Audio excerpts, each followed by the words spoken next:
আমাদের দশম গ্রেডটা মেনে নিন। আমরা আপনাদের অনুরোধে আমাদের 3 বছরের মেডিকেল টেকনোলজিস কোর্স থেকে আমরা 4 বছরে উন্নীত করেছি। আপনারা আমাদের সিলেবাস পরিবর্তন করেছেন, আপনারা আমাদের দশম গ্রেড দিবেন বলেই এসব করেছেন, আপনারা আমাদের পেশার উন্নয়ন করবেন বলেই এসব করেছেন। তাহলে কেন আজ আমাদেরকে বঞ্চিত করছেন?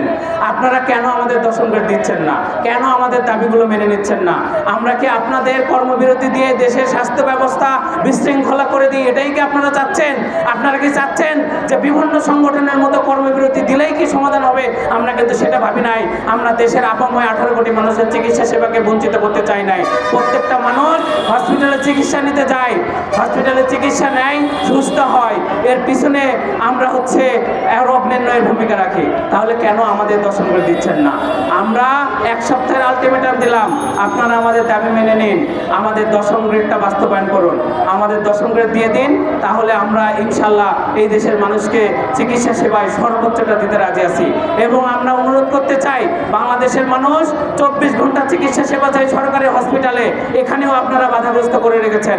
আপনারা 24 ঘন্টা আমাদের হসপিটাল, ক্লিনিক, ডায়াগনস্টিকে, outdoor, pathology, physiotherapy, dental unit খুলে রাখেন। আমরা আমাদের 24 ঘন্টা পরিশ্রম করে আমরা চিকিৎসা সেবা নিশ্চিত করব সাধারণ মানুষের। যেখানে কিনা প্রাইভেটে গেলে হাজার হাজার লক্ষ লক্ষ টাকা খরচ হয়, সেখানে কিনা সরকারি হসপিটালে কিন্তু আমরা অতি অল্প টাকা সরকারি একটা ফিয়ের মাধ্যমে চিকিৎসার ব্যবস্থা করে থাকি, আমরা মানুষের রোগ নির্ণয় করে থাকি। আমরা আমাদের দাবি বাস্তবায়ন না হওয়া পর্যন্ত কর্মসূচি দিতে থাকবো।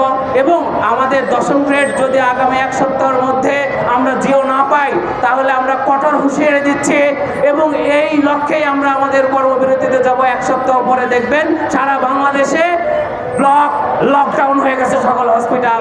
আমরা সকল হসপিটালের ডায়াগনস্টিক বন্ধ করে দিব, সকল হসপিটালের প্যাথোলজি বন্ধ হয়ে যাবে, সকল হসপিটালের ফার্মেসি বন্ধ হয়ে যাবে। আপনারা চিকিৎসা পাবেন না, আমাদের ডোজ দিতে পারবেন না। আমরা সুন্দরভাবে আপনাদেরকে হুঁশিয়ার করে দিলাম, আমাদের দশম গ্রেড বাস্তবায়ন করেন, না হলে আমরা আগামী সপ্তাহ থেকে কর্মবিরতিতে যাচ্ছি।